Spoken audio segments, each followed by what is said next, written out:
Russia has sought to use irregular warfare and cyber weapons to bolster its aggressions in Ukraine and so division and undermine democracy among our European allies, and some would argue here. How is EUCOM working to address this particular threat, and what do you need from Congress to support those efforts? Thank you, Congresswoman. EUCOM has a very active strategic messaging apparatus. We have teams that analyze news and spot disinformation, and then we get the truth to usually a country's public affairs apparatus, and they promulgate the real story. A very simple example would be if we were having an exercise and somebody falsely posted a picture of a bicycle accident and said that an American truck ran over that. We spot that, we get the truth to the country very quickly, they turn it around and put it out.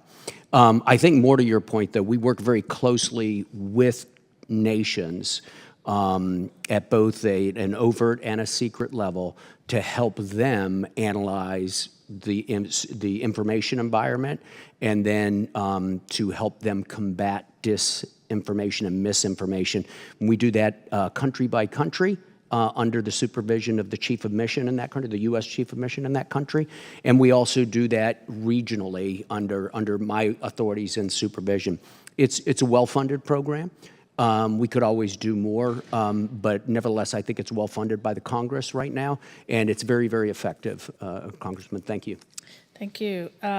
With Russia's illegal invasion of Ukraine, Finland and Sweden have now officially joined NATO and drastically increased both the fighting force and defense manufacturing capability of the alliance.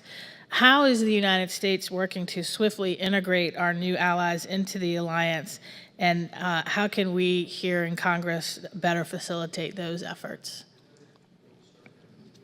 Thank you.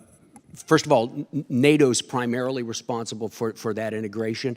NATO has already pulled both of those countries into our regional plans, and we had been working with them for some months to prepare to do that. So that's going very quickly. As you're well aware, Congressman, both of those countries have very advanced and sophisticated militaries that have a long operational history with the forces in NATO. So their interoperability is already sky high. So it's very, very easy pull in that regard. The U.S. proper, U.S. EUCOM, has conducted exercises with them to make sure that our interoperability is high. We have worked with them to gain access to their airspace to conduct intelligence, and surveillance, and reconnaissance flights. Those have proven very successful. It's real estate that we didn't have too much access to previously.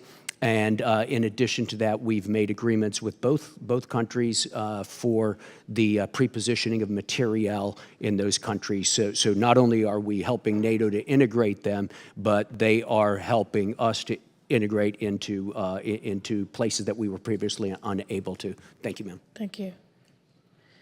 I would just, our part of this at DOD is to support the policies required to enable General Cavoli to advance all the exercises, the capabilities, the diplomatic relationships. And I would just say that Finland and Sweden will, at the heads of state and government at the summit, be fully part of all the decisions on NATO's futures and the obligations and responsibilities of all the allies going forward. Thank you. And I don't know if you'll fully have time to answer the next one, so if not, maybe if you could submit it for the record. But with Russia pulling out of the New START treaty, which is an incredible blow to the system of nuclear arms nonproliferation that has been a guiding light of the post-Cold War era, what does that decision mean for prospects for future nuclear nonproliferation efforts, and how concerned should we be about what this signals concerning Russia's strategic weapons goals? I will submit a full answer. The top lines would be, we are very concerned about the signal it sends to the international community that Russia does not respect or live up to its international obligations in the case of nuclear arms treaties, as well as the invasion and other instances. So, but I will submit a full answer. And as part of that, if you could discuss the risk of returning to a nuclear arms race, I'd appreciate it. And with that, I yield back.